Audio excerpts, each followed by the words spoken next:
الرجيم بسم الله الرحمن الرحيم الرحمن علم القرآن خلق الإنسان علمه البيان الشمس والقمر بحسبان والنجم والشجر يسجدان والسماء رفعها ووضع الميزان ألا تطغوا في الميزان وأقيموا الوزن بالقسط ولا تخسروا الميزان والأرض وضعها للأنام فيها فاكهة والنخل ذات الأكمام والحب ذو العصف والريحان فبأي آلاء ربكما تكذبان خلق الإنسان من صلصال كالفخار وخلق الجان من مارج من نار فبأي آلاء ربكما تكذبان صدق الله العظيم. After recitation, I will request our DJ to start the anthem of Pakistan first. Please stand up for Pakistani national anthem.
Please be still. We have a USA national anthem towards flag.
Honorable Tom Sazi is a congressman, and he's a good friend of our community. He's a friend of Pakistani community, and we all love him.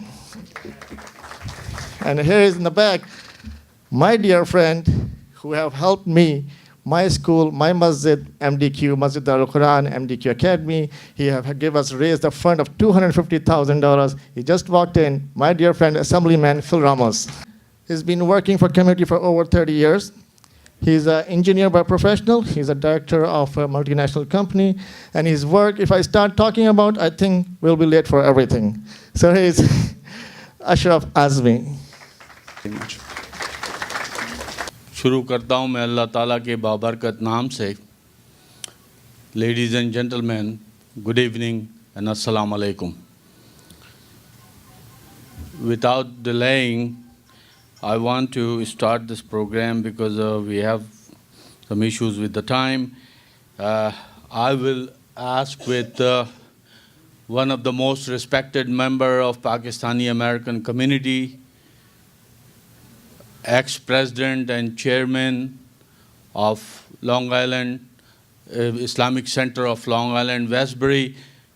He don't need more introduction. I will request with Sajid Shah to please come and introduce aims and objectives of PASNI and also speak about this program, why we are arranging this program. Thank you. Welcome him, please. Assalamu alaikum. Good afternoon. My job is so easy. I only have to say welcome. So welcome all the guests and honorable our state and county members, and Tom Swazi especially is a friend of ours for a long time, and hopefully we stay together and we learn from him today, inshallah. Recently, long-range understanding on behalf of PASNI Board of Trustee and Executive Committee, I would like to welcome our community members and the state and local officials. Please give them a big round of applause. PASNI started 5 years ago with the understanding that we must motivate our community in an electoral process and election so that we can play our part as a society, as a community in this country. So hopefully we are in a process in a right way, and it's showing the impact in the United States also. Second part is we have to build up the bridges between the United States and Pakistan relationship, which recently is not in a good part.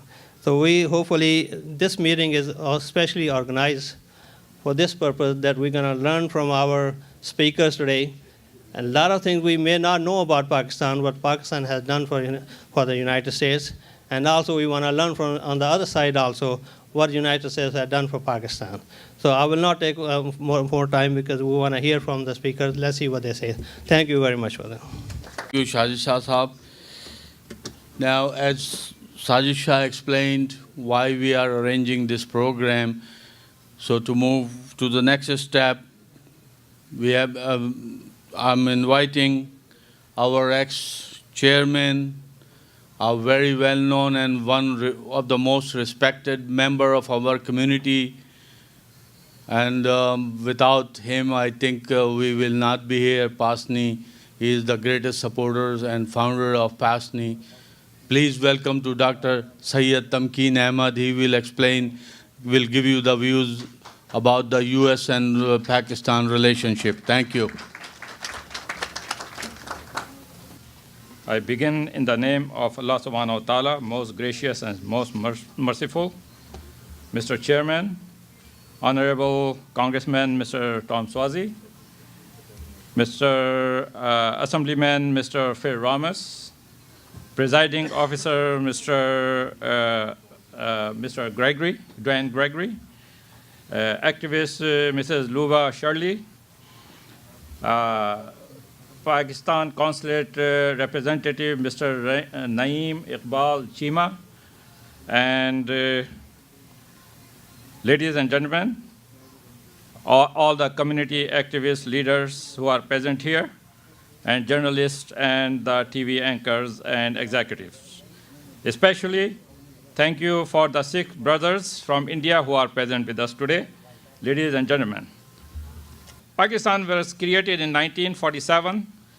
In 1947, under the relationship of Muhammad Ali Jinnah, by all peaceful means, this becomes a reality. His vision was to establish an Islamic secular state where people of all religion can live and practice their way of life peacefully without tyranny of Hindu persecution, without the tyranny and persecution of Hindu majority. British has had no choice but to accept this as an unavoidable truth. And most of the Indian Hindus and politicians conceded Pakistan reluctantly with the belief that this idea will die of its own, or they will make sure that this country will not last long. Initially, Radcliffe Line, by mutual agreement of British, Indian Hindu leaders and Indian Muslim leaders, established areas and boundaries which are either awarded to Pakistan or opted to Pakistan. Sikhs were not present in this process, and they are still struggling for their independent state Khalistan. And we have Sikh representatives over here. State Hyderabad and Junagadh were opted for Pakistan, but even with the beginning of Pakistan, they were annexed by the Indian forces. Vast area of Gurdaspur district, Kapurthala district, and adjacent areas, and in Bengal, Chittagong, Hill Tracts, Mahat, Khulna, Karimganj were awarded to Pakistan. India, with the combination of lies, deceit, and force, and unfair cooperation of Lord Mountbatten, annexed to Indian territory all these areas. Kashmir is the only state for which newly created and weak Pakistan disputed and filed a case in UNO. The dawn of 14 August 1947 brought another horror in the life of Indian Muslims. More than 1 million Muslims, and there are some states even 2 million Muslims, were mercilessly massacred, slaughtered, raped, and burned alive to pay the price of dividing land of India.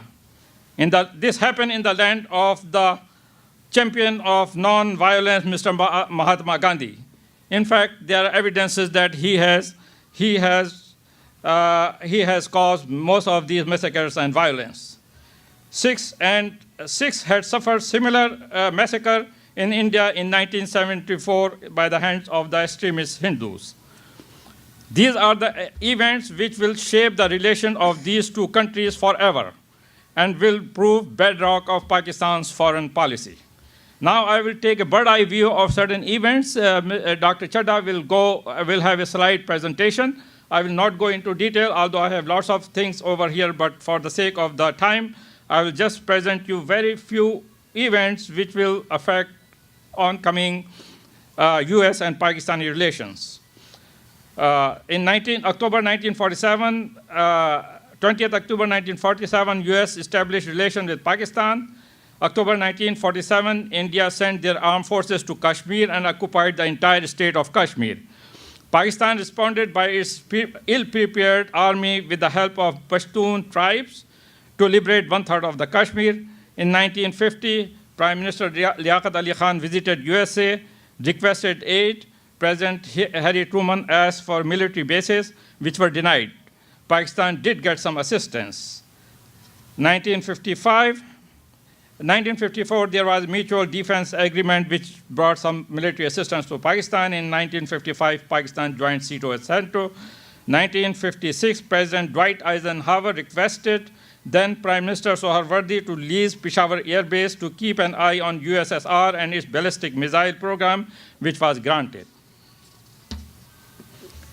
1958, Ayub Khan allowed reconnaissance surveillance over USSR from these bases. A U-2 was shot down. Pakistan was targeted from there on by the USSR as a nuclear strike state. And I will argue the seeds of loss of East Pakistan were sowed then. The USSR nurtured good relations with Mujib Awami League, which this Awami League cost a lot in the future for Pakistan. In 1962, India fought border war with China. USA provided economic and military aid to India. In 1965, India, emboldened with the US gesture and recently received military aid, attacked Pakistan international border. in response to Pakistan's support for freedom fighters in Kashmir. That was a time when there used to be a word recognized in dictionary as freedom fighters. US responded by stopping all aids to both of the countries. India did not get affected because its credible armed partner USSR continued to supply, and this embargo has disastrous effects on Pakistan. In 1971, India again invaded East Pakistan border. After Pakistan army crushed Indian intruders and Indian-trained Bengali separatist Mukti Bahani. With Indian and Russian military might, Bangladesh was created. President Richard Nixon sent 7th Fleet. President Richard Nixon sent 7th Fleet to save West Pakistan from Indian attempt to dismember Pakistan. In 1972, Pakistan goodwill and diplomatic efforts opened the door of China to USA. February 1972, President Richard Nixon visited China, ending costly Vietnam War. USA and China established trade relations, brought peace, security, and monetary benefit to both countries. 1974, India detonated underground nuke. US put pressure on then Prime Minister Zulfikar Bhutto not to pursue nuclear technology. 1979, USSR invaded Afghanistan. 1981, President Ronald Reagan approved $3.2 billion aid. Soon after, CIA and ISI started Operation Cyclone, resulting in military defeat to USSR in Afghanistan. Pakistan considered this as the greatest service to USA and West. That has prevented not only USSR to reach on the warm water, but also was a neither and main reason for the dismantling of communism. No other nation on the planet could have or would have done this service. What Pakistan got out of it is 3 million refugees, culture of gun and drugs, an enormous burden on its socio-economic structure. 1989, USSR started withdrawing from Afghanistan. 1990, under Pressler Amendment, the process of abandoning Pakistan was started. 1992, Ambassador Nicholas Platt warned Pakistan that it will be included in the state-sponsored terrorist list. 1998, Pakistan tested nuke in response to India's nuclear test earlier, brought further wrath of USA. All aids, including loans from IMF and World Bank, were cut off. 9/11/2011, General Musharraf, under friendly advice of being bombed into stone stage, joined war on terror. Aid was resumed. Pakistan was awarded non-NATO ally in the war of terror. Pakistan received $12 billion in aid from 2002 to 2008. Pakistan claimed that it lost $120 billion of economic revenues, 5,000 soldiers, and 35,000 civilian lives. 2004, drone attacks took 1,500 lives of innocent Pakistani citizens. 2005 brought some $500 million aid from India. And there were multiple incidents when Pakistan lost its soldiers in the hands of NATO and US soldiers. 2011, OBL was arrested, brought more constraint and more tension during the relations. 2011, air strike killed about 24 Pakistani soldiers. NATO supplies were stopped. This deterioration of the relation continued until we hear a final tweet from Donald Trump. I do not want to repeat those words. Has USA learned any lesson in failing its objective in Syria and North Korea? Is US driving Taliban much closer to Pakistan? Don't forget, there are 13 million Pashtun in Afghanistan of 35 million population. And there are 49 million Pashtun on both sides of the borders. And they have close relation, not only with the blood relation, but tribal relation. And they cannot be separated. and Pakistan has a vested interest in Afghanistan. Without Pakistan, no solution can be achieved in Afghanistan. Increased presence, and another question is increased presence of India in Afghan theater will only exacerbate well-founded Pakistani security concerns and thereby increasing tensions in the region. Is it not logical to make Pakistani conventional army stronger to prevent any nuclear confrontation with India? And can US play a role in settling, in putting pressure on India to settle Kashmiri dispute, where 700,000 Indian army is deployed, has killed so far 70,000 Kashmiris, raping, disappearing of the innocent people, and killing is their everyday game. And lastly, I will close with this comment that Pakistan Army and usually Pakistan government and usually ISI has been blamed that they are supporting the terrorists. ISI is the Pakistan intelligence services like any other country's intelligence services, like Indian intelligence services, like Israeli intelligence services, like British intelligence services, like our own CIA intelligence services. They are involved in any kind of a game and every kind of a game. Don't forget that the monster created in Afghanistan was a CIA and ISI combined program. They know what they created and who they created with. And blaming ISI for is not a fair game. Other thing that Pakistan do not take any action in cross-border people migration and the cross-border terrorists crossing the border from one to another one. I will give you some facts. Durand line is 2,640 miles long and consists of the Hindu Kush mountains, the rugged Hindu Kush mountains. USA-Mexican border is only 1,954 miles. USA, the biggest power on the face of earth, the most wealthy nation on the face of earth, cannot stop the migration of Mexicans from Mexico to Pakistan, and you are demanding Pakistan and punishing Pakistan that Pakistan do not stop the going people from here to there. Come on. How can Pakistan stop the people going other way? And the failure of USA and NATO forces to defeat the resistance in Afghanistan, and Pakistan has been blamed for this thing. I don't think this is a fair game. I mean, this is the love letter and love affair. This love affair can turn off the ugliest girl on the block. Pakistan is very pretty, very beautiful country, and Pakistanis are very, very, very generous people. We expect the same generosity from USA. Thank you very much. May God bless you. May God bless United States of America for peace, prosperity, and justice for all. Thank you.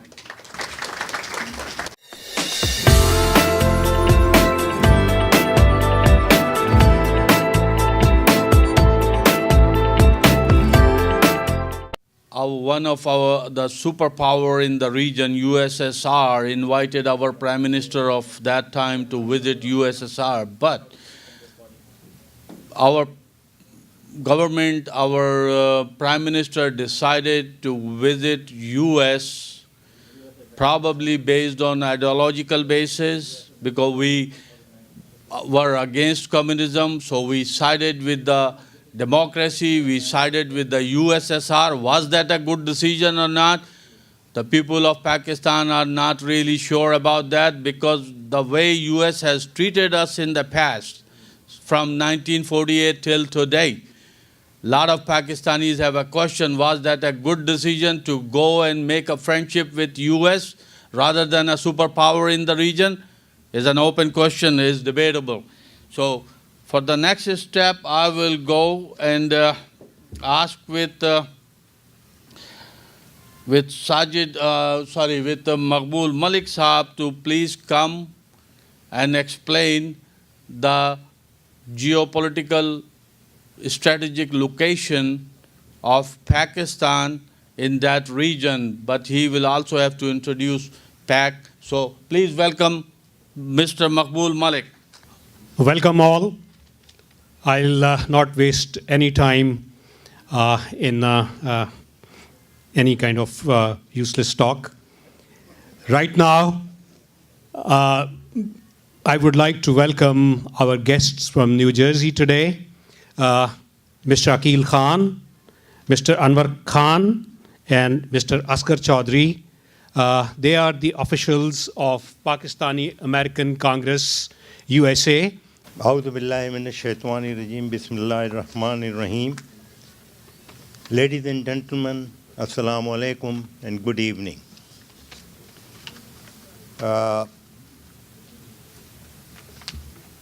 On behalf of the Pakistani American Congress, I thank you all for taking time out of your busy schedule to participate in this very important event organized by Pakistani American Society of New York. We are also very thankful to PASNI to invite here and get us introduced to the local public. We have been doing a lot in New Jersey and other places. As you can see there, Pakistani American Congress was established in 1990. And since then, we have been working for the betterment of the Pakistani communities all over United States in consultation with the local communities and diversified communities in all over USA. Just to give you a brief introduction of our organization, this was established in 1990, and since there, we have been very good relationship with the United States of America and have been working for Pakistani government if there was some kind of any kind of disturbance between the two countries. American strategic scholar Stephen Cohen describes geostrategic importance of Pakistan as follows. While history has been unkind to Pakistan, its geography has been its greatest benefit and greatest strength. It is resource-rich in the northwest, people-rich in the northeast. Pakistan is a junction of South Asia, West Asia, and Central Asia, a link between source-efficient countries and source-deficient countries. The world is facing energy crisis and terrorism. Pakistan is a route to transportation and frontline state against war on terror. To define geostrategy, geo means the earth and the strategy means planning, tactics, and policy. It also refers to comprehensive and planned application of measures to achieve a central goal or to deploy vital assets of military significance. Sciences directly related to geostrategy are geopolitics and geoeconomics. These reflect a combination of geographic and political factors determining the condition of the state or a region, and emphasizing the impact of geography on economics and politics. Natural resources. Water. Pakistan has 5 major rivers with average discharge of 177.70 billion cubic meters of water every year. It's a colossal and a gigantic number, though most of it is wasted and it goes to the sea. Mineral resources. Pakistan has gold, silver, copper, gypsum, limestone, chromite, iron ore, coal, rock salt, gems, marble, sulfur, fire clay, silica, sand, and more. Pakistan is a junction of South Asia, West Asia, and Central Asia. And away from resource-efficient countries to resource-deficient countries. Pakistan's importance can be determined from the decisions taken by United States and the free world in the past. Pakistan was a member of CENTO, Pakistan was a member of CETO, and now Pakistan enjoys the status of a non-NATO member in the world. I would finish at this point, and I would like to request all the people here to try and determine why is Pakistan being ignored or sidelined by America. Thank you very much. Mr. Ramos has always stood up for the rights of the Muslim community, organizing and mentoring our youth in the leadership role for almost 16 years now. Ladies and gentlemen, it's an honor and a pleasure to introduce Honorable Assemblyman Mr. Phil Ramos.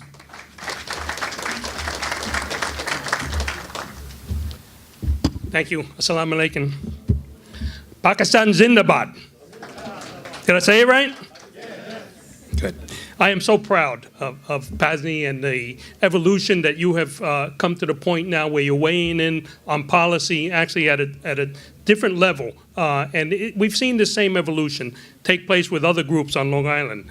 And I'm always honored to come before you and talk a little bit about some of the things, there's some similarities, and where we are and where we need to go collectively, because the issues that your community is going through, Hispanic community, African American community, all communities of color have experienced to some degree, shared different versions of the same problems that you're going through.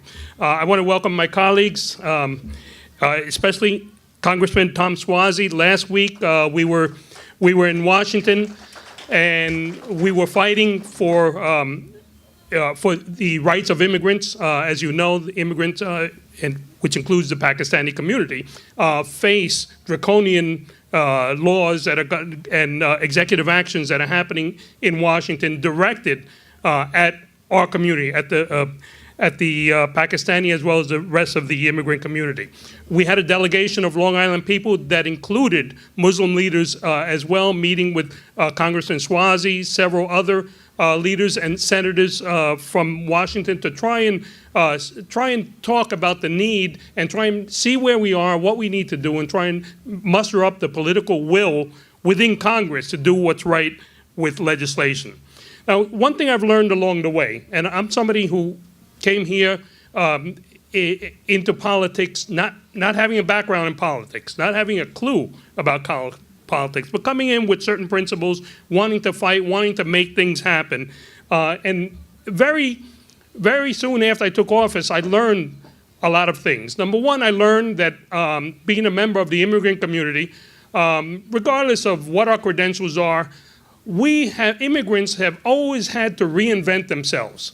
We have always had to find a way to make it happen, learn a new culture, learn a new perspective, find another way to skin a cat so that we can survive, because most of us come here because we want something better for our families. And it's the same way in politics. In politics, it's very different from, and in government, it's very different from what most people think it is. And, you know, we see PASNI here, and it's very important that you start to create awareness of the history of Pakistan and its relationship with the United States, what a good friend Pakistan has been to the United States, the sacrifices that they have made, the fact that Pakistan is one of the biggest victims of terrorism. We see them, and it's important that you market this outside of your community.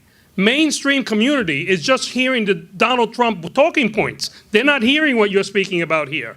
So it's important that PASNI, I would recommend PASNI create a communications committee that's going to market, that's going to find other ways to get this message out to other communities. Now, when we're talking about messaging, and I'm going to talk, you know, every time I come before you, I talk in a pragmatic way, in a practical way.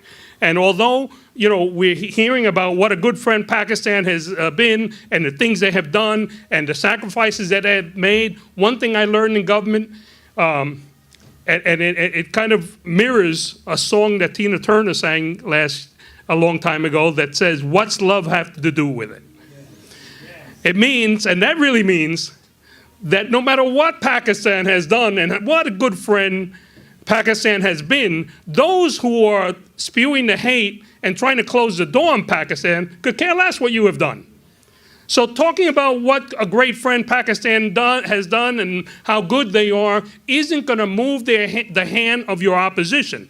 And I'll give you the parallel of the immigrant community, the Hispanic community. We fight on the street, and every time Trump does something against immigrants, we get out there and we say, "Si se puede," and this is wrong, and look at these young people, and how can you do this? And the racist loves that. The person who's voting for Trump for that reason is not going to change his mind, nor is Trump or anybody who supports his agenda going to change his mind because we're on the street screaming "Si se puede" and because it's wrong to do this. The only way that those people are going to change what they do is if you get into their heads and find out what's important to them. It's important that that card and that your community starts to create awareness in the business community in this country about the impact of changing that balance, closing the door on Pakistan so they have no option but to turn to the opposition, economic opposition of the United States. And that Trump is pushing that dynamic, and it's going to affect American economy. Right? The humanity of what we're talking about is not going to move the Trumps. It's not going to move those who are against us. It's what's in their interest, and it's not in their interest to hurt the same business community that is applauding them now for helping them. With the communication strategy, I recommend, and I know we have other speakers to come up. I wish perhaps one day we can have a round table where we can discuss and have a give and take about pragmatic strategies. Not window dressing or feel-good speeches, but what do we need to do to roll up our sleeves? Pakistani community knows how to make it happen, knows how to reinvent themselves, knows how to find themselves in a new situation and figure it out, and this is the way we got to do it. United States of America, gave Pakistan $30 billion during the last 15 years and is asking for the results of those $30 billion. Pakistan's economy is $295 billion per year. If you calculate it for last 15 years and see what is the portion of this 30 billion, is coming out close to 0.68% of the Pakistani economy. This is what America has contributed in last 15 years in the economy of Pakistan, 0.68%. Today, the Pakistan is almost free of these Talibans and these extremists, where the Afghanistan is controlled by 45% of the Afghanistan is controlled by Taliban. Now I would like to ask with Dr. Safdar Hussain Chadda, let me introduce him. He is a clinical associate professor of NYU College of Dentistry, New York. He is the president of International Foundation for Progress, Inc. Thank you for a nice introduction, and I'm glad and pleased that we have such a distinguished gathering here, and we have all the representatives. Especially we thank our chief guest, Ram Swazi, one of the friends we have in Long Island, and we appreciate his presence here. This is the place people refer for immigrants who come here to this country, and they are welcome. Commemoration of the Pakistan resolution in 1940. So this is a reminder for us that Pakistan originated in Lahore at this is called Minto Park. Now we have already touched a lot of things on Pakistan-U.S. relations. So I'll move forward, please. So this is the time when the Pakistan was in good terms with the USA, and our first president, Liaquat Ali Khan, was the first prime minister who visited USA, and he met with President Truman. and Pakistan side a mutual defense assistance agreement. Next, please. So this is the Pakistan participation in CETO and CENTO, and they were supposed to defend each other in case of aggression. But in the 1965 war, Pakistan was left in the lurch because USA did not come to his help. Next, please. This was the time when Pakistan has a real good relationship, and it was like a honeymoon for Pakistan at that time. This is a 5-minute video if you would like to just observe how America treated Pakistan at that time. This is when the U-2 flew from Pakistan bases in Peshawar, and that is the route they used to fly, and then the U-2 was shot down, and Khrushchev put a red circle around Peshawar, the base, that we will wipe that base from the face of the earth. Next, please. And Johnson visited Pakistan as well, as you can see. Next, please. President Ayub was being driven in New York in a limousine. It was as I said before, it was one of the best time of Pakistan relation with USA. Thank you. Next, please. Okay, you can move forward because of time. And this is the time when Prime Minister Bhutto visited USA, and he was kind of threatened that we will not tolerate Pakistan acquiring nuclear weapons or nuclear technology or nuclear capabilities. Next, please. And this is the time which is most hurtful for the Pakistanis in 1971, when the Indian attacked East Pakistan, and America did not come to our help. Rather, Israel provided weapons to the Mufti Bahini, who was the terrorist organization supported by India. Next, please. And that caused dismemberment of Pakistan. Okay, the 1979 to 1988, that was the Russian quagmire in Afghanistan, and they advised America not to get involved in Afghanistan, but America didn't listen. Next, please. That's the return of the Russian forces from Afghanistan. Next, please. This is when they put a block, a kind of embargo on Pakistan, and Benazir Bhutto, the prime minister, she came to Washington and asked to lift the embargo. Next, please. This is Musharraf. This is the worst time for Pakistan started here, when Musharraf was cowed into agreeing to participate with the USA in the fight again in Afghanistan, and Pakistan paid dearly. 70,000 Pakistanis have died, and there are millions of damage. Pakistan has suffered economic damage and physical damage, but that is not considered by the USA. Next, please. This is the time you can see the number of terrorist attacks and the US drone attacks on Pakistan territory, and how the Pakistani suffered. And all these names you can see, Pakistan took out all the leadership of the Taliban out of action to kill them. Next, please. So you can see the number of drone attacks and the casualties and the intensity of the attacks. Next, please. This is when Nawaz Sharif came to USA and met President Obama, and he objected to the strategic consequences of USA aligning with India against Pakistan.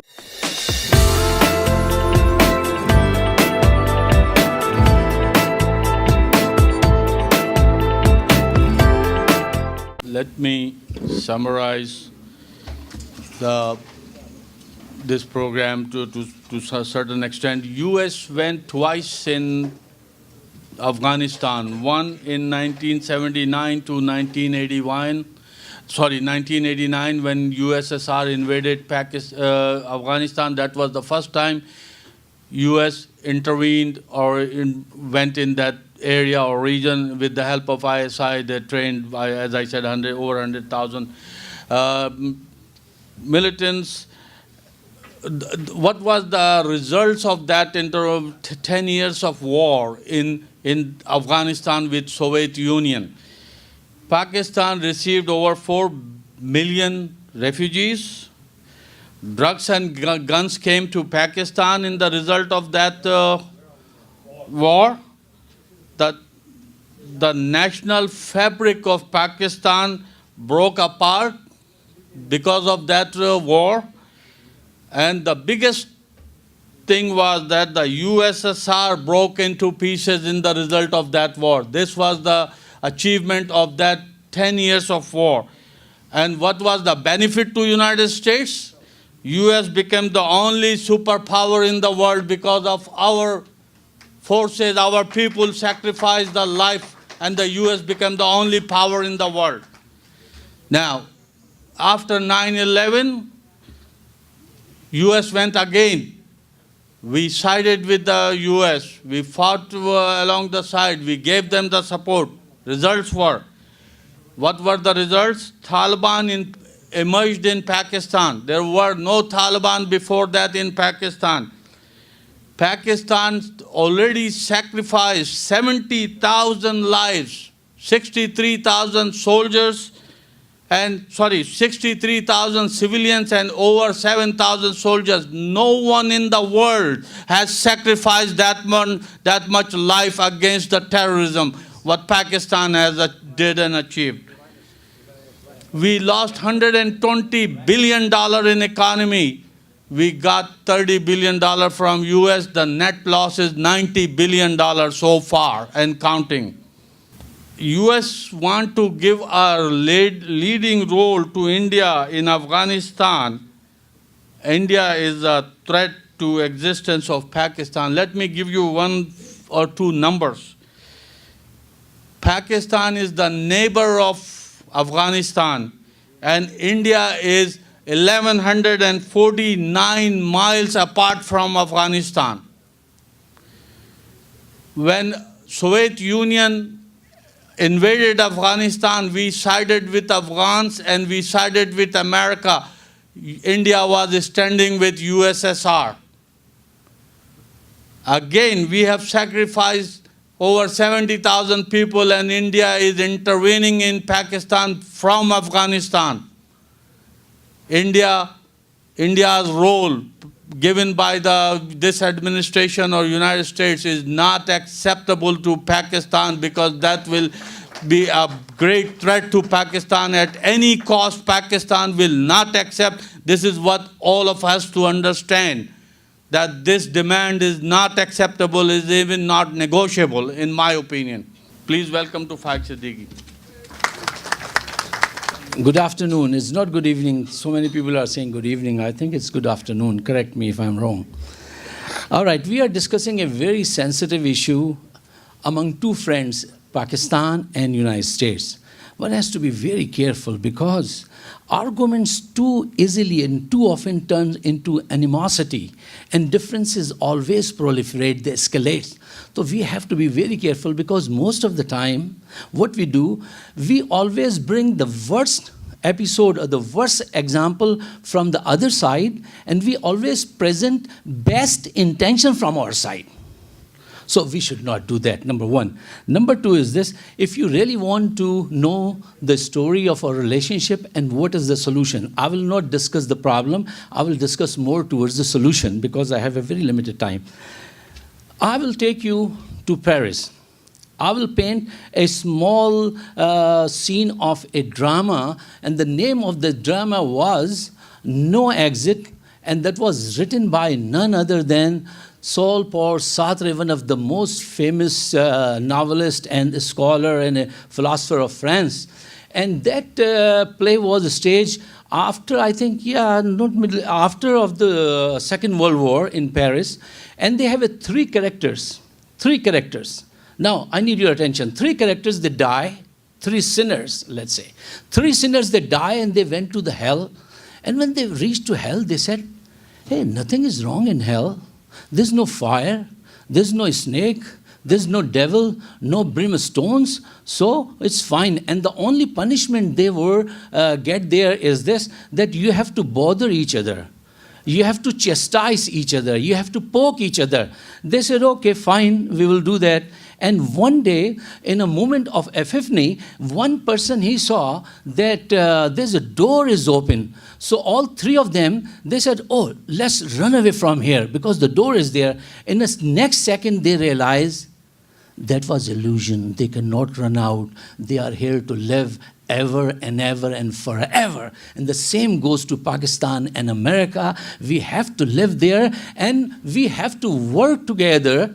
We have to work together against the tormentor. We don't have to fight each other. We have to work together to fight against the tormentor. And if we decide not to stay there and if we decide to fall apart, that will be like, they said, suicide is a permanent solution of a temporary problem. Suicide is a permanent solution of a temporary problem. We should not do that. I don't think this way, who is right, who is wrong. I think this way, why we are failed. After spending $800 billion in Afghanistan, within $400 billion, we could have made up a new, beautiful Afghanistan. In today's life, in this world where we are breathing now, you cannot win any war. You cannot win any war with the might, with the power. You need some diplomatic channel. If we could have built their infrastructure, roads, hospitals, and schools and universities, we could have won their heart. But instead of doing that, we have been so kind, we have been so dangerous, using all kind of daisy bombs, missiles, and one missile cost $300,000, and we fired at a house which was made of clay. The cost of that missile was $300,000. The cost of house was maybe for $2,000, and we killed the innocent people. At the end, what I will say is this, that we need a solution, but we need a very simple solution. Involving India is not a solution. Involving India is a problem. Why? Because India has a very fragile relationship with Pakistan and China. We are not going to accept India participation because India keep punching us from Afghanistan. India keeps sending terrorists from Afghanistan to Pakistan. So how Pakistan can do this? And we have a long time relationship with America. So we should come up with a solution which should be simple. I thank you very much because Ashraf, let me tell you one thing. Ashraf asked me, I asked him, I say, Ashraf, who are you inviting to listen to your story? He said, Tom Swazi. I said, why this gentleman all the time? Why you invite him all the time? He said, because he's a genuine, honest politician. I said, okay, so how long will you, don't clap. The last thing. So the last sentence is the most hawk of the story. The last thing I asked him, so Ashraf, how long would you support him? He said, till he becomes the President of the United States. Thank you very much.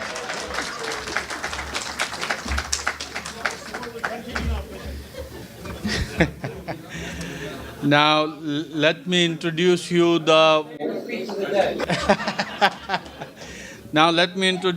an official from Pakistan. Mr. Naeem Iqbal Chima is here. He is a career diplomat. He has served on behalf of Pakistan in Spain and Abu Dhabi. He is a consul at Consul General of Pakistan, New York. I will ask with him to please come on the podium and say a few words. Good afternoon, ladies and gentlemen. Well, all has already been said, but I would just like to, on behalf of the government of Pakistan and representing the Consulate General of Pakistan, I would like to thank the Honorable Congressman Tom Swazi and other distinguished public representatives for gracing this occasion. And I would like to appreciate and thank the Pakistani American Society of New York for arranging this event. This is very important that, our very strong community is playing a role of a bridge between the two countries. Well, all has already been said, and due to paucity of time, I would just like to reiterate a few points. this relationship, Congressman, this relationship between Pakistan and USA is very important for Pakistan.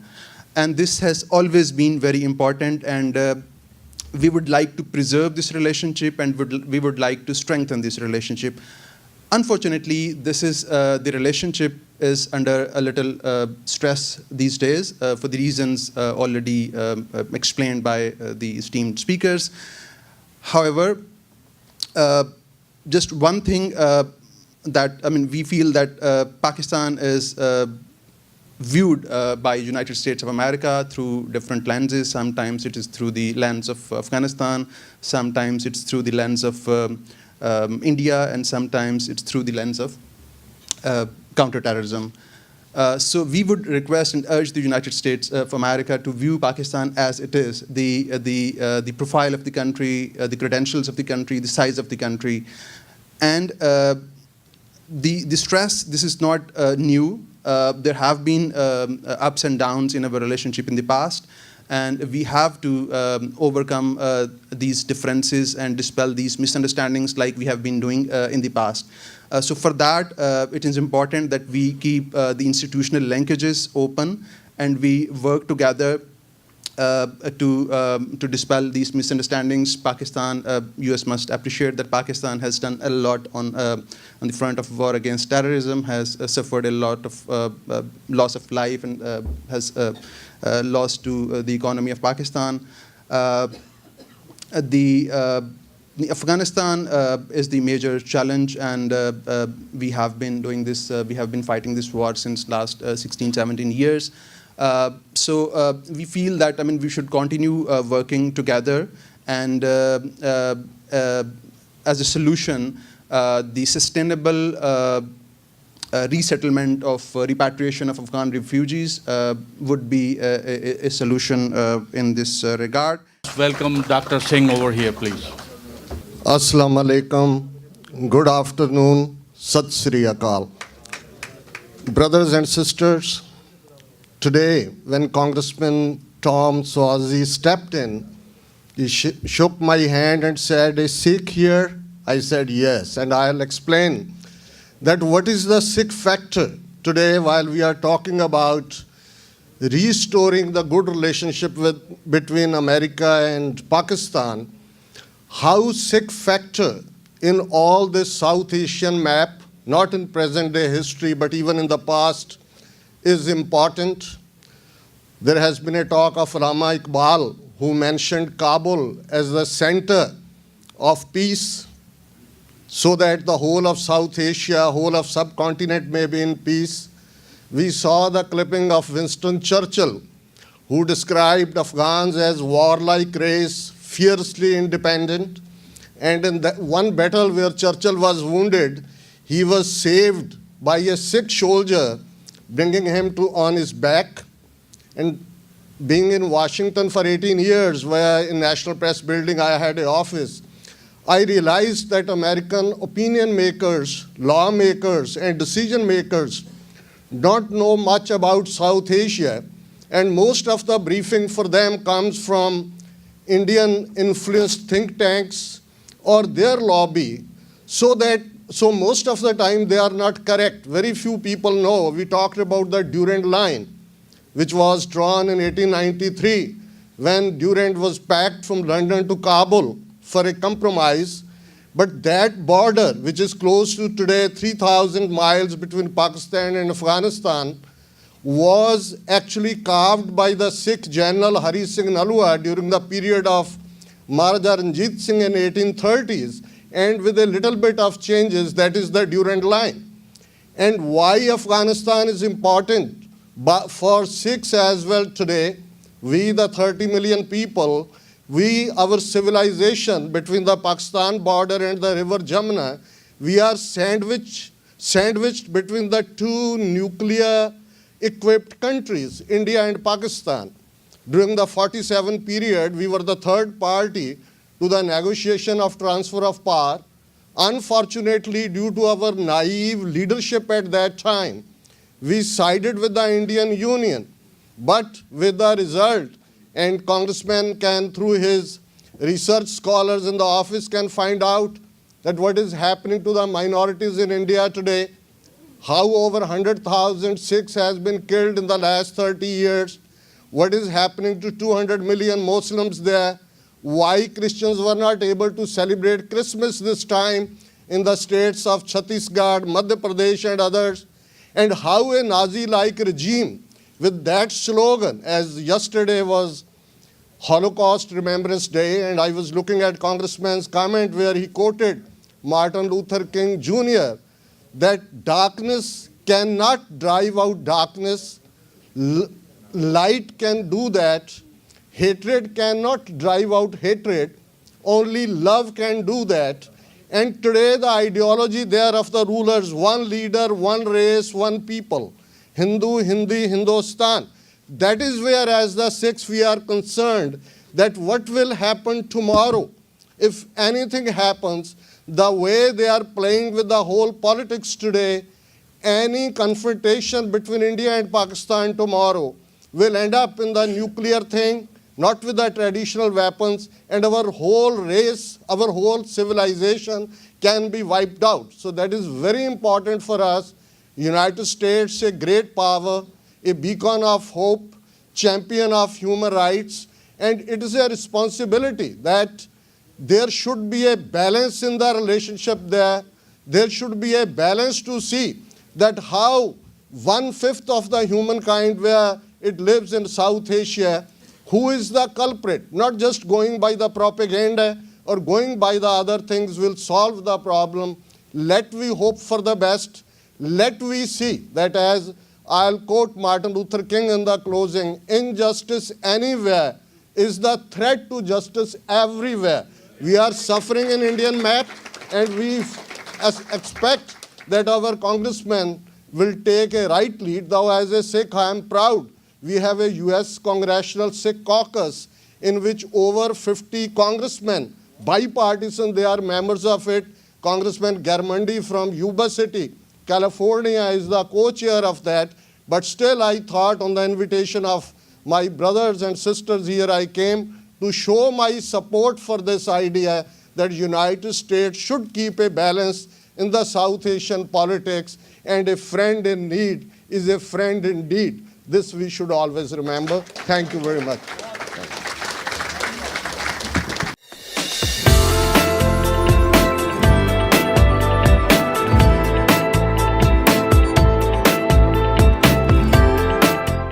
Ladies and gentlemen, please welcome Mrs. Luba Gretchen. Thank you very much to PASNI's Board of Trustees for inviting me. And I've had the good fortune of attending PASNI events in the past before. So I've gotten the opportunity to meet a number of you in the room and get to know you. But for those of you who don't know me, I'm Luba Gretchen Shirley. I am the mother of a 1-year-old son and a 3-year-old daughter. I am the daughter of a single mother who's also a public school teacher. And I'm the granddaughter of immigrants who came here as political refugees with very little English. And my grandmother actually built a business in Amityville, a small business selling wool and yarn. And my grandfather helped build the first lunar module that landed on the moon. And I'm a 4th generation Long Islander, and I'm running for Congress in New York's 2nd Congressional District against Peter King, where I was born and raised. So I have spent my entire career fighting for kids and families, both at home and abroad. I have forged partnerships between business organizations and nonprofits and governments to tackle issues including economic development and poverty alleviation, and women's economic empowerment and access to health care and paid family leave and government transparency. I have worked to restore economically depressed communities around the world, including working with farmers to help them use mobile phone technology to better negotiate their prices. But recently, as I've turned my focus to raising my family, I've noticed how our own community in the New York 2nd is struggling. And as most of you in this room know, we don't have a voice in Congress, which is why a year ago, I started a grassroots group to engage Long Islanders in the political process.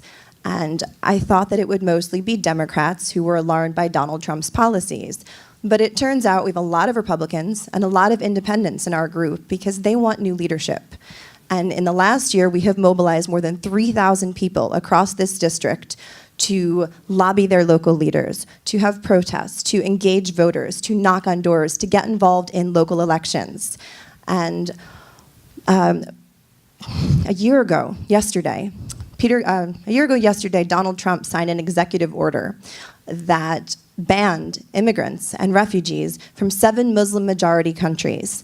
And what was so shocking about that executive order was not only how it blatantly targeted the Muslim community, but how it also completely turned its back on the principles that our country was founded on. And Peter King was completely in support of that Muslim ban. And as I watched the stories and I listened to the news and I saw people who were scared and confused being detained at airports, I couldn't help but think about my grandparents who came here as refugees. And if they hadn't had the opportunity to pursue their American dream, I wouldn't be here today, raising my 2 beautiful, healthy kids in the house that they bought more than 70 years ago. So Peter King is in lockstep with Donald Trump on this issue.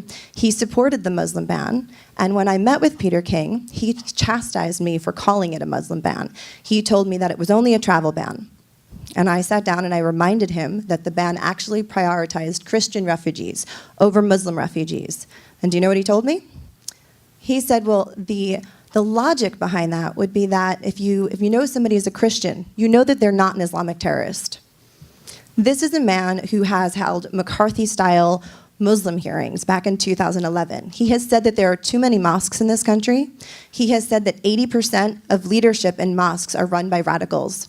We have the largest mosque on Long Island in the 2nd District, in Bayshore, and Peter King has called for a surveillance of Muslim Americans. This is a man who does not represent our community. He does not represent my family or my values, and he's not the kind of leadership that we need, which is why I decided to step up and run against Peter King. After completion of OCS, Lieutenant Gregory was commissioned as a 2nd lieutenant in field artillery. He's going to contest Democratic primary for the New York's 2nd District. Ladies and gentlemen, Mr. Dwayne Gregory. Assalamu alaikum. It is my pleasure to be here, and thank you for the invitation and opportunity to speak before you. So much of importance has been said, and I'm glad to be here with my, I'll call him my colleague in government, Congressman Tom Swazi, and Phil Ramos, who was here and left, and my colleague, also Luba Gresham-Shirley, who's running to defeat Peter King. I met a lot of you last year. I ran against Peter King. I'm not going to go through the talking points. You understand the challenge that Peter King presents, not only to your community, but to the greater community of Long Island. Uh-oh. My opponent did that on purpose. Peter King did it. And how he is not serving us in Washington. In my bio, it was mentioned that I'm a veteran. I was in artillery.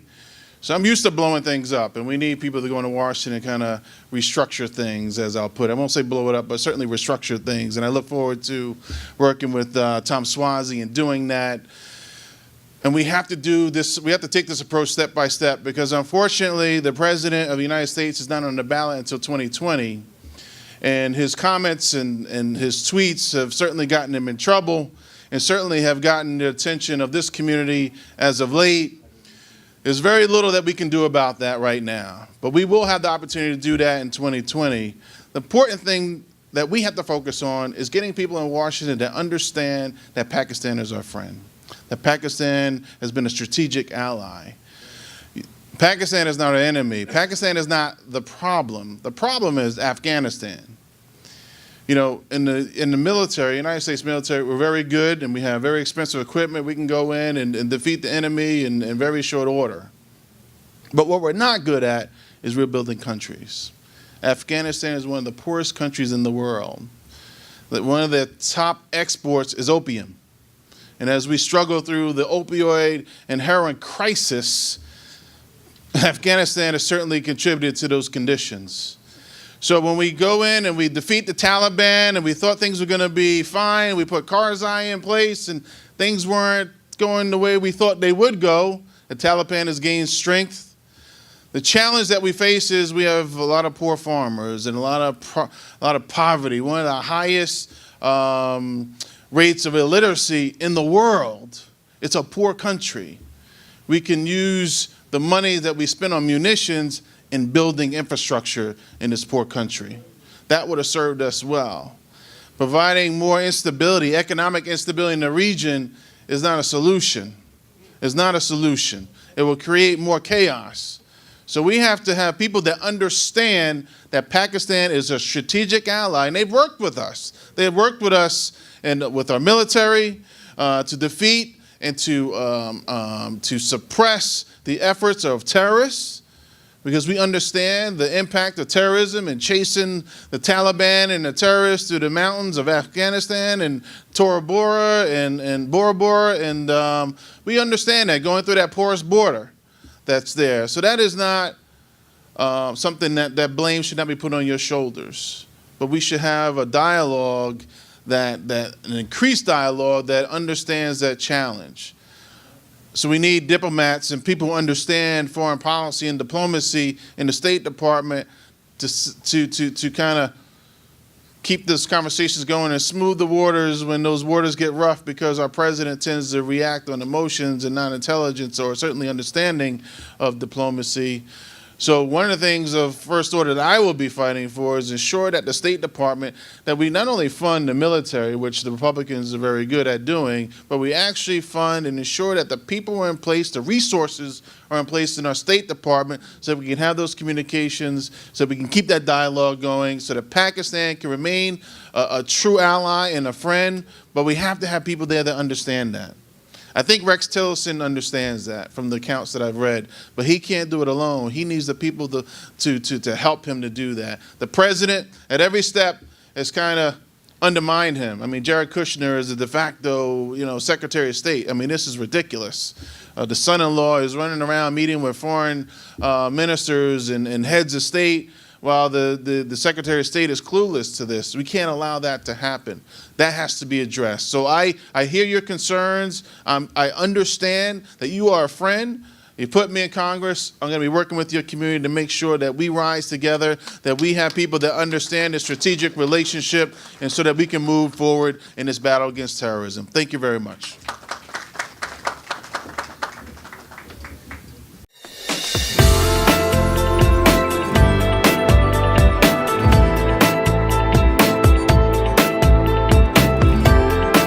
Introduce our chief guest. He has been a great and loyal friend of our community. After serving 4 terms as mayor of Glen Cove, he was the county executive of the Nassau County from 2002 to 2009, while he was elected to this post in 2001. He has been a lifelong Democrat and is the representative of the New York 3rd Congressional District, and has since served in this position since January of 2017. He sits on 2 of the most powerful House committees, House Foreign Affairs and Armed Services Committee. He has been an ardent supporter of our community as well as of all the immigrants. While defending immigration, he said on the House floor, and I quote, "All immigrants, whether documented or undocumented, are human beings, and they are entitled to be treated with human respect and dignity." Whilst voting no on the final passage of the Republican tax bill, he said, I came to Congress ready and willing to work in bipartisan fashion to get things done for the American people, and that commitment remains. However, this bill represents every American's worst nightmare when it comes to the hyper-partisanship, backdoor deals, and a complete lack of transparency. I will keep fighting for what I know to be right, but not at the expense of people I represent. Ladies and gentlemen, I would kindly request you to stand up and join me in welcoming our honorable congressman from the 3rd District, Mr. Tom Swazi. Mr. Swazi. Thank you very much, sir. Very nice introduction. Thank you. Thank you very much. Thank you. Thank you very much. I'm surprised it's my turn to go already. That was a great introduction. Thank you very much for that very kind introduction. I told many of you before, I'm just happy when people say my name the right way. Now what's your role? Are you Counsel General? Well, I think you should get a promotion. But you think your names are hard to pronounce. My name is Suozzi, so people call me Tom Suzy, Tom Swazi. It's Tom Swazi, just so you know. When I was first elected as county executive of Nassau County, I was the first Democrat with a Democratic legislature since 1917. So they invited me to a big party in New York City with Democrats from all over the country were there. And Bill Clinton was there, and all people from all over the country. And the New York State Democratic chairman gets up and he says, and now the new county executive from Nassau County, Tom Suzy. I looked at my friend Jay Jacobs. I said, Jay, President Clinton is here. If President Clinton gets up there and he calls me Tom Suzy, I'm going to be known as Tom Suzy by Democrats throughout the country from now on. So President Clinton gets up there and he gives a beautiful speech, as he always does, and he never mentioned me at all. I said, Suzy would have been okay. Anyway, so that's a very nice introduction. I want to just say that there's been a great set of speakers here today. I really learned a lot. I enjoyed everyone's speech, detailing the history. And I think so few people understand the history of the relationship between Pakistan and the United States of America. It's very complicated over a long period of time with a lot of different factors that went into what happened at the particular time. I've always had a very good relationship with the Pakistani American community from back when I was county executive. Remember, I was elected in 2001. My primary was on September 11th of 2001. It was delayed to September 25th of 2001. I took office on January 1st of 2002. And from that time, I think that the reason I have such a good relationship with many Pakistani Americans is because I stood up for the Pakistani Americans and all Muslims that they not be discriminated against here locally. And that was really been my focus. Even the Sikh community where, everybody thinks the Sikhs are Muslims because they wear the turbans, but we know that that's not the case. But, I hired a Sikh, turban-wearing Sikh, and it was a very good message that was sent. So I think that I have a good relationship with the Pakistani American community, with the Muslim community as a whole, because I've always tried to be a good representative of the people that I represent and look out for your interest. Now, I also have a lot of Indian Americans in my community as well. And, my fervent hope is that one day there can be a better relationship between India and Pakistan, because I know people from both communities, certainly here in America, and we know that, we often look through the lens of the way we look at things from America, and it's very different in other parts of the world, and how they look at things. But I've tried to learn as much as possible about the history, and what I want to always remind my Pakistani and my Indian friends is, America has been involved with conflicts of people throughout its history, okay? But think of the fact that our mortal enemies were Germany and Japan during World War II, okay, 1940s. And now Germany and Japan are two of our closest allies. Think of the Vietnam War, and now we have tremendous relationship with Vietnam. Unfortunately, South Korea, North Korea, we have a great relationship with South Korea, but not North Korea. We haven't been able to figure that one out. But, it's important that we recognize that we have to try and move forward. And that's an important thing to do, is to have an open heart to try and be open to the idea of resolving our crises. Not forgetting injustices that have been done, not forgetting wrongs that have been done or ways that things have been handled, but trying to have that goal of moving forward. Certainly there's many places in the world that are still in conflict because of that lack of understanding and that lack of desire to move forward. But it's really my fervent hope that Pakistani Americans and Indian Americans could play a tremendous role in helping to create a peaceful environment in that part of the world. Now, as part of my representation of Pakistani Americans and speaking with them before I was elected and soon after I was elected, really the driving thing that people would always bring up was Kashmir. Kashmir was the big push that was made constantly. Please try and do something about this. Please try and represent our interest regarding this. And when I went to Washington, D.C., I made a point of trying to speak to experts and speak to people in government, to speak to people in the State Department, to speak to people in the military, to speak to what's called the Congressional Research Services, to try and analyze these issues.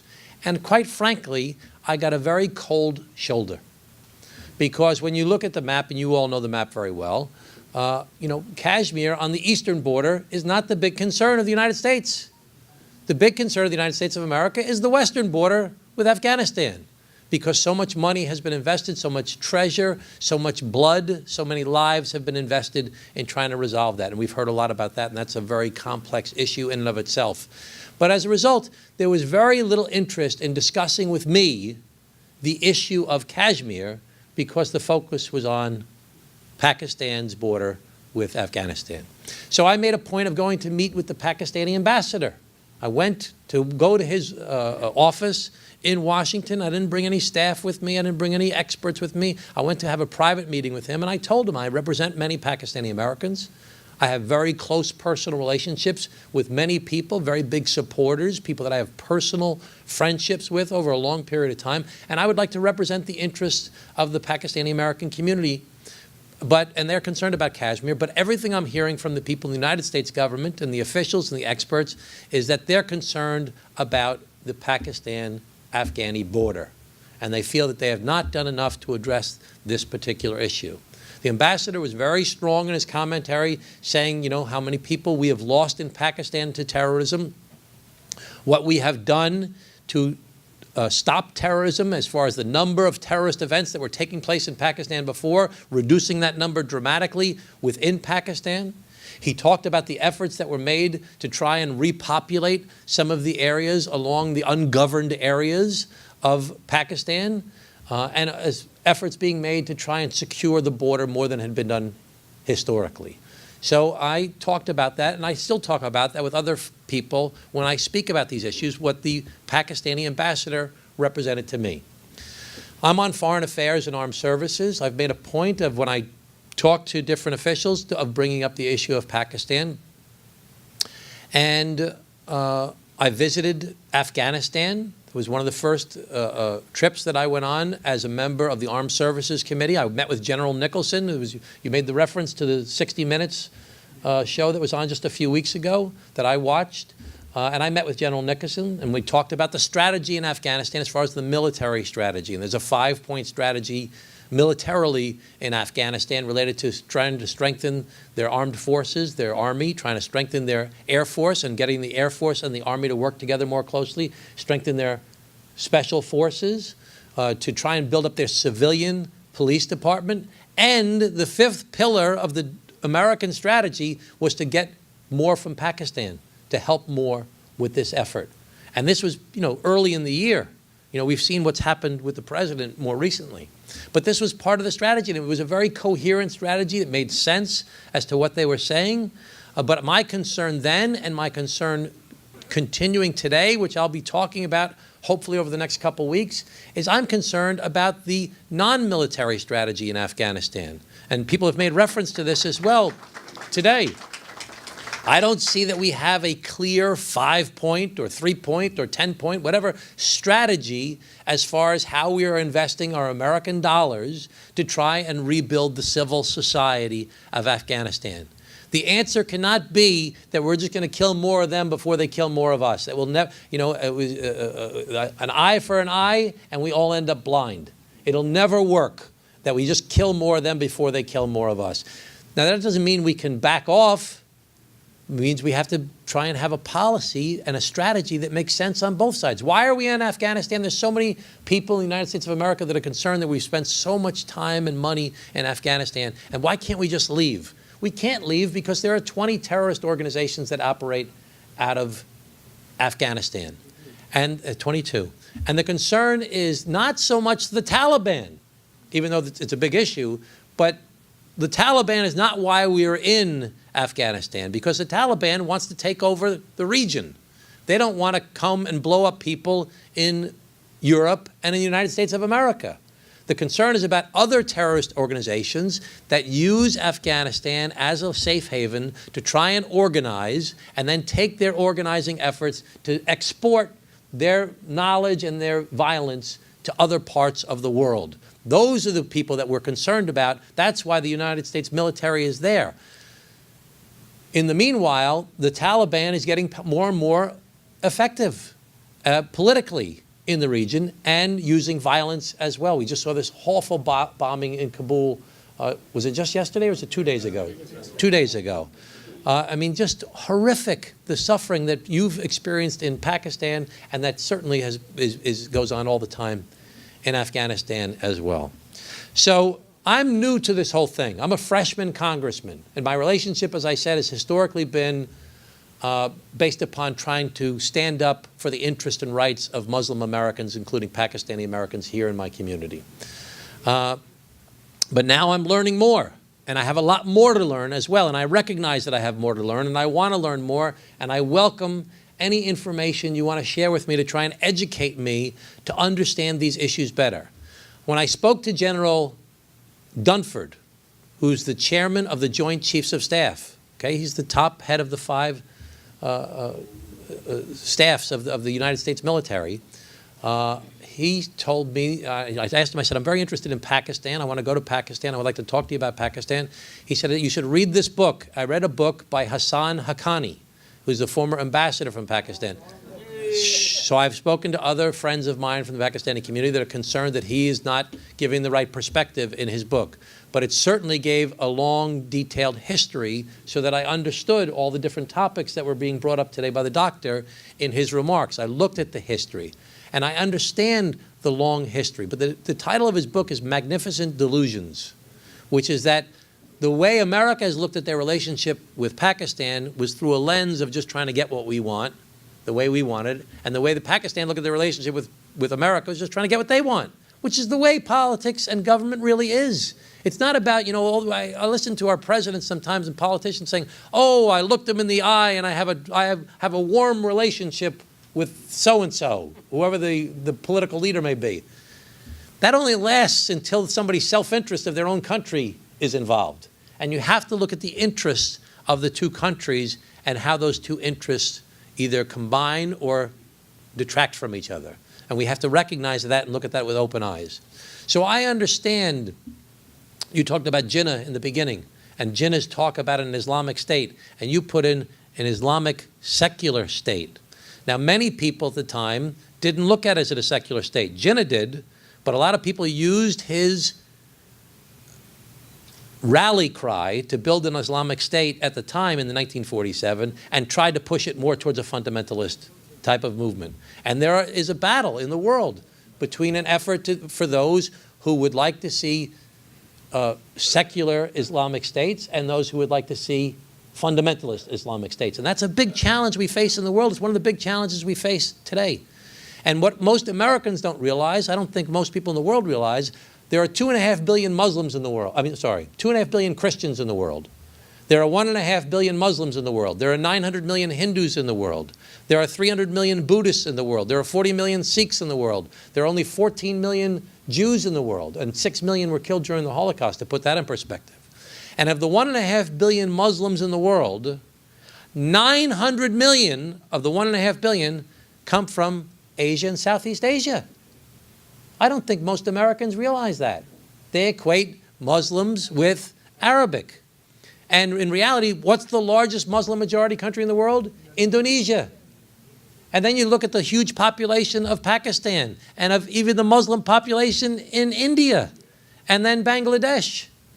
And, you know, all the issues of Bangladesh, East and West Pakistan at the time, you know, there was a lot of politics, internal politics in Pakistan going on at the time. It wasn't just, you know, other outside forces trying to influence. There was internal politics going on within Pakistan at the time that had a tremendous influence on what was going on.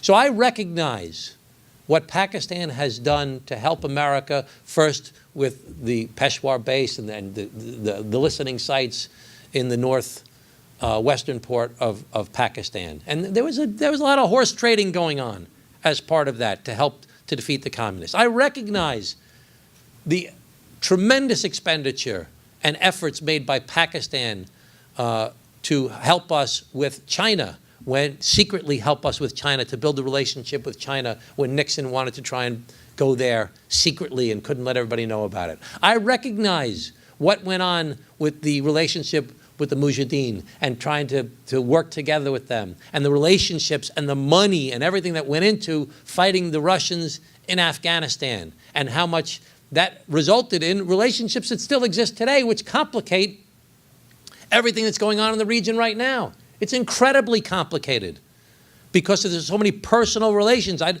matter of fact, I need to learn more about the Pashtuns that you were talking about the 45 million, 14 in Pakistan, but 30 million, 14 million in Afghanistan and 30 million in Pakistan. So I need to understand a little bit more about that. But I understand how that complicates this relationship and the personal relationships that exist. But you know, with all the talk today, nobody talked about the fact that Osama bin Laden was captured in Pakistan. We have to speak about that bluntly because that affects the lens through which many American officials look through. How could it possibly be? So you're my friends. I can say this to my friends, okay? But we cannot ignore that as something that's in the back of people's minds all the time. The concern about the porous border, about people going back and forth, and the relationship between Pakistanis with the Haqqanis. Okay, that's a very dangerous group of people for that region and for maybe beyond the region. So we have to recognize that that's very complicating to this entire issue, and America is very concerned about those groups that would use the porous border, try and find safe haven in Pakistan, try and come across the border, and then come back and forth and do their dirty work. Now, one of the most important things that we talked about today, though, or one of the things that settled in my mind that I had not talked about before, America talks about its border with Mexico. It can't control its border with Mexico. How can we say that Pakistan's not doing a good enough job with Afghanistan, considering how big a border is? Now, we have to agree on how big the border is. Somebody said 1,400 miles. Someone said 2,600 miles. Someone said almost 3,000 miles. So I'm going to need the Deputy Consul General to find out the exact number for me. And I'll go visit. I'll go visit and look at it myself. But that's a very important point to make. Is to, you know, how high a standard can we hold the Pakistanis to secure their ungoverned areas in that border when America has had such a difficult time securing its own borders with Mexico? So that's a very real point that I'll make on your behalf whenever I have the opportunity to make that point. That's not to say that we don't need to still work to try and secure the border as much as possible, because it's a very important part of what's going on here. So I'm telling you all these different things because I'm trying to show you that I'm genuinely interested in trying to be helpful. And I think that we have to be very concerned about a couple different things. We have to be concerned about this whole issue of secular versus fundamentalists. Okay, that's a very big concern of a lot of people in the world. And of course, I'm going to advocate that we need to advocate for secular governments. And you know, I'm all for people practicing their religion. I'm pro-religion. I want people to practice their religion, and I want them to practice it freely. But we have to be careful about government and religion becoming close together. You know, America is such a wonderful country. It's such a remarkable place. It's got a lot of problems. We've made a lot of mistakes throughout our history, certainly in this region of the world. There's no question about that. But our Constitution is an amazing document, and it's the reason that we've achieved the success that we have. And it's because of relying on our Constitution and some of the fundamental concepts related to it, some of which are being threatened right now in our country, that we have to be careful that we fight for our Constitution and what's right about it. But this secular versus fundamentalist government is very, very important. We have to understand better the relationship between Pakistanis and the relationships they built in fighting with the Afghanis against the Soviets. We need to understand that better. We need to understand what the complications of are. We can't expect people to abandon their relationships. You know, I talk about this with Iraq and Iran. You know, some of the greatest Shiite sites in the world are located in Iraq.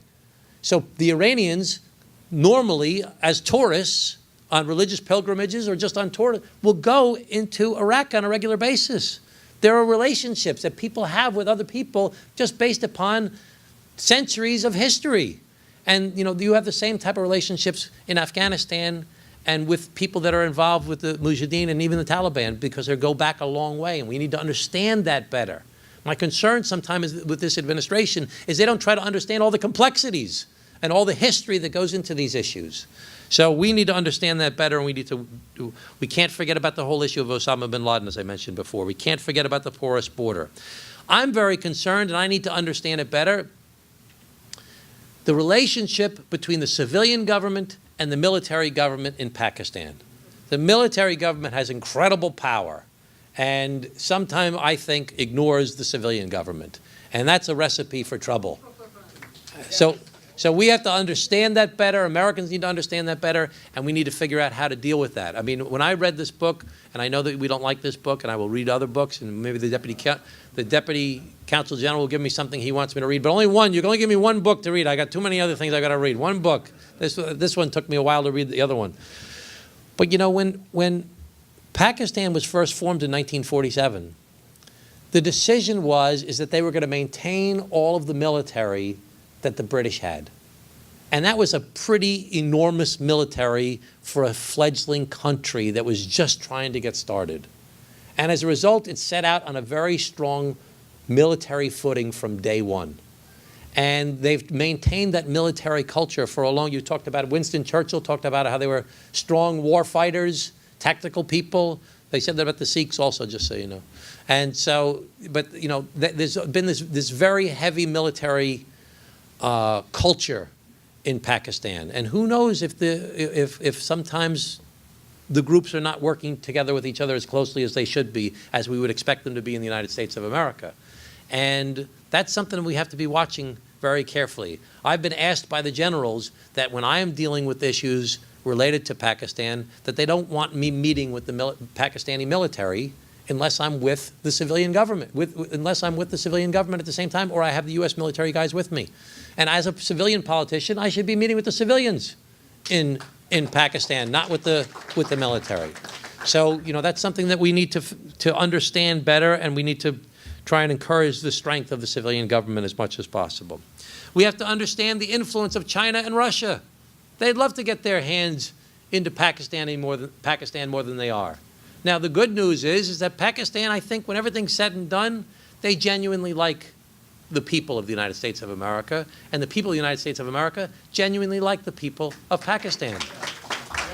And we have to build upon those personal relationships, and that's why Pakistani Americans play such an important role in this process of trying to cultivate this friendship between our countries based upon long-standing ties and personal relationships. And we can't let short-term economic gain or a rupture in our relationship result in a breakaway. It's the worst thing for all of us, both here in America and in Pakistan. We must make sure that we figure out how to fix this misunderstanding that exists right now that's being handled. We have to understand, everybody talked about the Pressler Amendment.